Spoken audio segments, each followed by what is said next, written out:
Douglas, this is a quick soldering demonstration of how to put these brass tags for the speaker connections onto the ends of your wires. These are the wires. I'm just showing you how I prepare these. So these are, I'm going to tin these. They arrive with you tinned. This is flux paste. Just dipping the wire ends in there and then giving them a twist, as I mentioned in my email. When you get all the sort of loose strands tidied up, and then take your solder wire, clean your soldering iron tip on the sponge, give it a wipe on the brass sponge, and then a bit of flux to clean it up. It's nice and shiny now. A little bit of solder on the end there, and then apply that to the wire end. You might have to do both sides, but you'll hear the flux paste sizzling in there, and that's kind of the solder being taken up and basically burning away the flux paste. And that's what gives you a nice clean solder. Well, it's not really a joint, but it will be in a minute. Anyway, you get the idea. So that solder's nice and liquid. Okay, as you will see, that's now tinned. You might find it easier to take the brass tags off of these speaker terminals. This one's got some solder on it because I've just been doing a practice on it. But what we can do is just dip that in the solder paste, like that. Now I'm working on a, wish it was cleaner, working on a mat which is made of silicon, so you can use any silicon based material, or whatever you're using, as long as it's heat proof.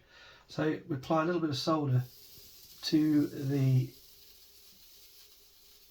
can hear all that flux paste sizzling.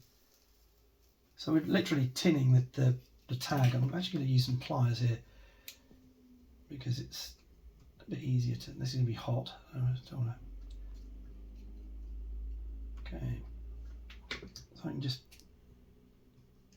heat the solder on the tag like that. You'll momentarily the hole will get filled in, but don't worry about that. It's quite a large hole. Do both sides.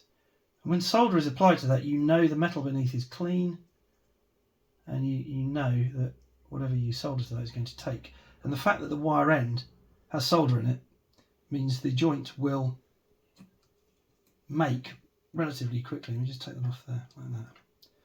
Gosh, never worked with children, animals and soldering irons. So that's still quite hot. But I'm going to demonstrate how we solder this. So I'm just going to put the wire up inside it's the smaller of the two holes. The round hole is the one that has the screw through it. So I'm just going to press that wire down like that. Try and get as much of that through the hole as I can. Oh, come on.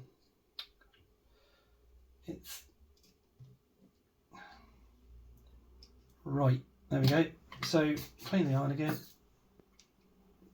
solder from the reel, just get a little bit of solder on the iron to heat it up, make sure it's hot, and then it's just enough to make the solder on both of those faces flow, and you can see it flowing because it's shiny and it's liquid.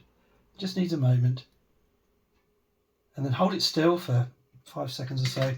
It's quite a large piece of metal, so it holds heat, so the solder will stay liquid for 4 or 5 seconds. I think it goes cloudy when it's done. So you can see, if I hold that up to the camera, that's soldered, and if it's not too hot to touch, which it isn't, you'll see that's fairly solid. And then you can just put that on the back of your speaker connector with its little shoulder washer in like that to insulate it, and that just goes on the back like that, and then assemble that in the enclosure. Quick thing about the soldering iron, I mentioned I solder at 320. This is set to 420 because the soldering iron is a bit old here. The iron has a thermometer, thermostat in it, which I think is probably a bit worn out. I find myself over the years, having to turn this up to the point probably where the thermostat needs replacing. But 300, you want to get it to the temperature where the solder flows well, and no hotter. Really, that's really the guide.